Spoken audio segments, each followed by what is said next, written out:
진보 이전의 세계는 너무 흉측했습니다.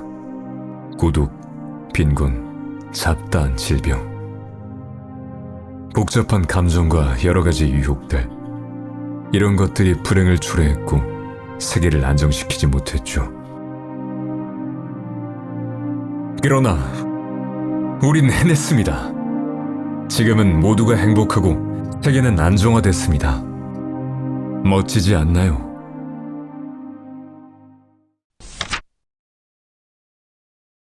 이곳 사람들은 계급이 정해진 채 태어난다. 가장 높은 계급으로 알파가 있고 그 아래에 베타, 감마, 델타, 엡실론이 있다. 이들은 모두 자연분만이 아닌 인공부화센터의 인큐베이터 속에서 자라고 각자 계급에 맞는 산소를 공급받는다. 산소 공급량이 100%에 가까울수록 지능이 높고 키가 크고 외모가 수려하게 태어난다. 알파 계급은 학자와 연구원이 되며 높은 지능과 아름다운 외모를 가지고 태어나고, 베타 계급은 연구 보조원이 되며 적당한 지능과 외모를 가지고 태어난다. 감마 이하의 계급부턴 단순 노동자가 된다. 이들은 유전자 조작을 통해 난자 하나에 최대 96명의 쌍둥이까지 공장에 똑같은 물건처럼 생산됐으며 못생겼고 멍청하다. 가장 낮은 계급인 엡실론은 흉측한 외모를 가지고 지성이 결여된 채로 태어난다. 하지만 이들을 모두 행복하게 만들었다. 열대지방에 보내지는 태아들은 따뜻한 인큐베이터 속에서 자라 추운 곳에서 고통을 느끼고 따뜻한 곳에서 편안함을 느낀다. 또 지하실에 보내지는 태아들은 빛을 차단한 인큐베이터 속에서 자라 어두운 곳에서 편안함을 느낀다. 태아들이 태어나면 정신쇠뇌가 시작된다. 감마 이하의 계급에겐 지식과 예술이 필요하지 않기 때문에 꽃과 책을 싫어하도록 만든다.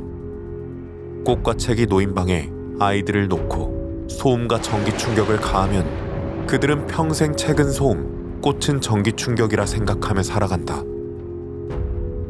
취침 시간에는 수면 쇠뇌를 했다. 베개 밑에서 각자 계급에 맞는 소리가 흘러나온다. 나는 감마라서 행복해. 상류계급처럼 어려운 일을 안 해도 되고 하층계급처럼 멍청하지 않아.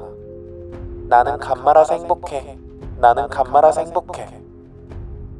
각자의 계급의 만족감을 높였고, 진보는 위대합니다. 개인이 감동을 느끼면 공동체가 흔들립니다. 진보는 위대합니다. 개인이 감동을 느끼면 공동체가 흔들립니다. 정신에 암시를 새긴다. 유아들이 7살이 되면 성교육을 받는다. 모든 인간은 서로 공유되어야 한다는 사상으로 각 남녀는 짝을 바꿔가며 성관계 놀이를 한다. 성에 대한 인식을 개방적으로 만들어 쉽게 성관계를 즐길 수 있게 만들었다.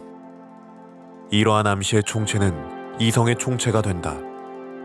그래서 그들은 모두 행복하며 과학 진보 이전의 것, 출산, 가족, 임신 같은 개념에 큰 거부감과 역겨움을 표출한다.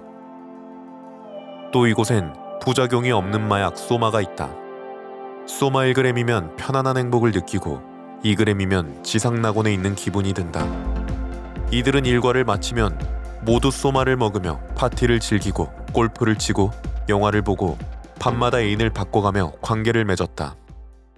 노인이 돼도 모든 것이 20대와 다를 바 없는 이 멋진 신세계에선 모두가 행복하다. 알파 플러스 등급의 심리학자 버너드만 빼고.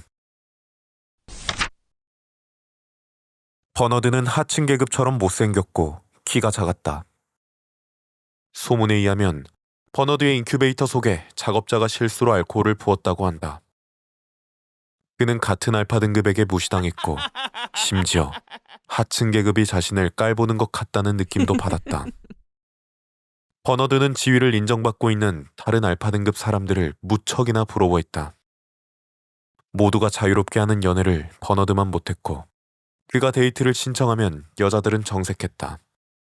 항상 열등감에 가득 차 있고 고립감과 고독을 느끼며 불행해했다.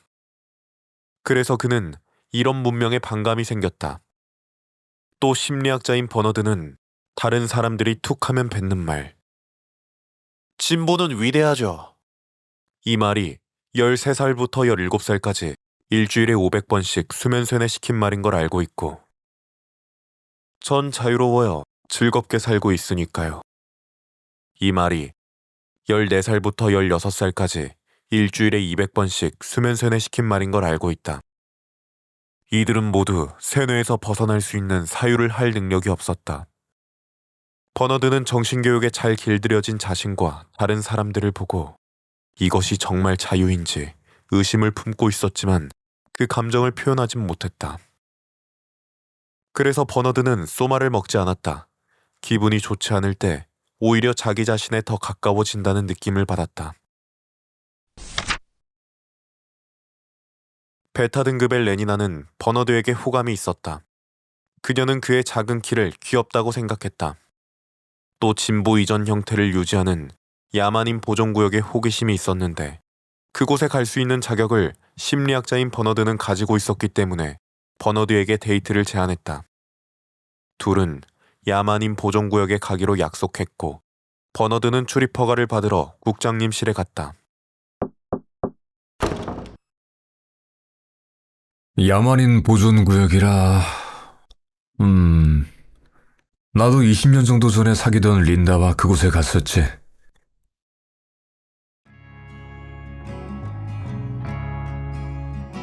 그곳에서 말을 타보기도 하고 야만인도 보고 여러 가지를 했었어. 그런데 휴가 마지막 날 그녀가 사라진 거야. 이틀간 수색을 했지만 찾지 못했어. 결국 나 혼자 돌아올 수밖에 없었지. 이내 국장은 정신을 차리고 허가증을 건네주며 요즘 들리는 소문이 좋지 않으니 앞으로 행실을 주의하라고 경고했다. 버너드는 국장실 문을 세게 닫고 나왔다. 그는 국장에게 반항하는 것이 체제에 대항하는 것이라 생각했다. 버너드와 레니나는 야만인 보존구역으로 향했다. 그곳에서 레니나는 늙은 사람을 처음 보고 충격받았다. 얼굴엔 주름이 있고 허리는 휘어 있었다. 이렇게 추악한 모습을 지금까지 본 적 없던 레니나는 돌아가자고 애원했다. 그런 레니나에게 버너드는 이렇게 말했다. 아름답지 않아요? 이들은 어머니가 있으므로 얼마나 친밀함을 느낄까요? 난 가끔 어머니가 없기 때문에 무언가를 상실한 게 아닌가 생각해요. 감동을 느끼고 싶어요. 레니나는 버너드에게 개인이 감동을 느끼면 공동체가 무너진다고 대답하며 소마 1g을 먹었다. 이때 이들의 눈앞에 다른 인디언과는 다른 잘생긴 남자 존이 인사를 건넸다. 존은 자신의 어머니가 20년 전 국장과 같이 이곳에 여행 온 린다라고 설명하며 자신이 국장과 린다 사이의 아이임을 말했다. 존은 문명세계에 호기심이 있었는데 어머니에게 듣고 자란 탓도 있고 보존구역에 남은 단 한 권의 책, 셰익스피어 전집을 읽으며 환상을 가졌기 때문이다. 셰익스피어가 아름다운 문장으로 표현한 세상에 매료되어 있었고 문명세계는 그런 아름다운 것으로 가득 차 있을 거라 생각했다. 그래서 자신과 어머니를 문명세계에 데려가달라고 부탁했고 버너드는 승인했다. 그 즉시 존은 이렇게 말했다. 오, 인간은 얼마나 아름다운가. 이런 사람들이 모여 사는 멋진 신세계요. 셰익스피어 템페스트 제5막 1장에 적힌 문장이었다. 야만인 보존구역에서 존과 린다가 문명세계로 왔다는 소문이 돌며 화제가 됐다. 모든 상류계급 사람들이 늙고 흉측한 린다 말고 존에게 관심을 가졌으며 만나고 싶어 했다. 그러려면 존의 보호자로 임명된 버너드를 거쳐야 했다. 사람들은 존을 보기 위해 버너드에게 굽신거렸고 인기가 많아진 버너드는 매일 다른 여자들과 잠자리를 가질 수 있게 됐다. 그는 점차 거만해졌고 자신이 훌륭해서 이런 대우를 받는다고 생각했다. 자연스레 버너드는 문명을 사랑하게 됐다. 그리고 존은 문명 세계를 돌아다니며 고층 빌딩, 유전자 조작, 과학기술들을 보고 처음엔 모든 것에 감탄했지만 얼마 지나지 않아 모든 것에 실증냈다. 도서관엔 셰익스피어 같은 책이 없었고 존이 상류계급에게 셰익스피어 책 내용을 말하면 비웃음 당했다. 기괴하게 생긴 사람들이 있었고 하층 계급 사람들은 기계처럼 일만 했다. 또 존과 레니나 사이에 사랑이 싹 텄는데 너무나 쉽게 관계를 맺으려 하는 그녀를 존은 이해하지 못했다. 존은 레니나를 내팽겨치고 린다에게 갔다.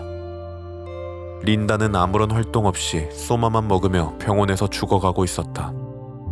그 모습을 본 존은 울었고 사람들은 그를 신기하게 봤다. 문명 세계에 대한 환상이 깨진 존은 사람들이 모인 곳으로 가서 외쳤다. 여러분들은 자유롭고 인간답게 살고 싶지 않아요? 인간다움과 자유가 뭔지도 몰라요? 이 사회는 잘못됐어요. 이런 존의 모습마저 사람들은 신기하게 봤다. 그 이후로 존은 집 밖으로 나가지 않았고 버너드는 더 이상 존을 소개시켜주지 못하게 됐다. 그러자 버너드는 다시 무시당하기 시작했고 다시 불행해졌다. 불행해 보이는 버너드에게 존이 말을 건넸다. 난 자네가 이때까지 누린 그런 거짓된 행복을 바랄 바에야 차라리 불행을 택하고 싶어. 난 그런 행복이 필요해. 더군다나 내가 불행해진 건 너 때문이야. 네가 파티에 나오지 않게 된 이후로 난 모든 사람들과 적이 돼버렸어. 이때 세계 총재가 버너드와 존을 호출했다.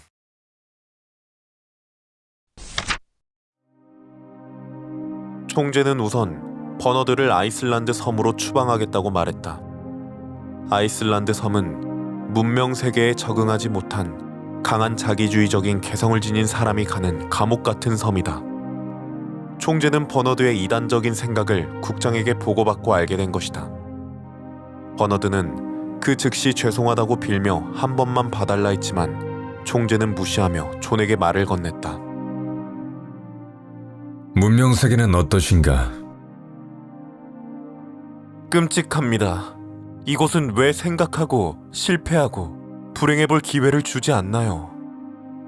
이곳의 목적은 의식을 강화한다거나 정제시킨다던가 지식의 확대가 아니야. 그저 복지의 지속이지. 모두가 행복한데 예술이나 종교쯤은 희생해도 괜찮지 않은가? 저는 그런 안락은 필요 없습니다. 차라리 불행하더라도 자유롭고 싶어요. 그럼 자네는 늙고 병들고 불안함과 고독, 이 모든 것들까지 원하나? 네, 그 모든 것을 원합니다. 여러분들은 행복을 위해 아주 비싼 값을 치렀어요. 대화를 마치고 총재는 잠시 생각하더니 존을 문명 세계에 남기겠다고 했다. 그의 행동을 더 관찰하고 싶었기 때문이다.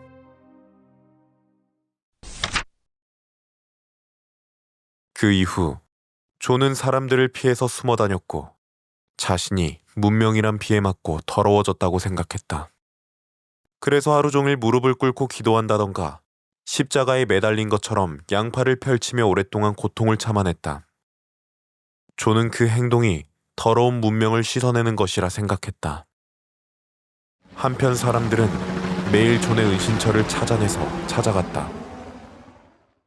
기자들은 그의 이상행동을 실시간으로 방영했고 사람들은 이상행동을 더 보여달라고 요구했다. 이런 날들이 매일 반복됐고 어느 날 아침에 기자들이 존의 은신처에 찾아갔을 때 그의 목은 공중에 매달려 있었다.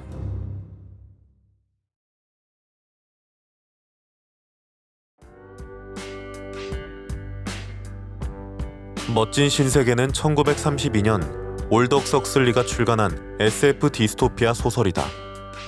소설의 제목은 셰익스피어의 희곡 템페스트의 한 구절에서 따왔다. 헉슬리가 살았던 20세기는 과학기술이 급격하게 발전했다. 과학의 발전은 도덕적 선을 지향하지 않았으며 욕망만을 쫓았다. 이는 곧 환경 파괴, 생화학 무기 개발, 식민지주의 등을 야기했고 헉슬리는 이러한 문명의 비인간화에 주목했다. 그는 멋진 신세계란 작품으로 과학 발전에 따른 인간성 상실에 대한 우려를 묘사했고 해결책으로 야만 세계의 종과 셰익스피어 책이 전하는 인간이 잊지 말아야 할 삶의 가치에 대해서 말한다. 과학기술의 발전을 막는 것은 불가능하기에 우리는 과학의 발전이 문학과 종교, 예술, 문화, 그리고 인간성과 함께 공존할 수 있는 방법을 찾아야 한다.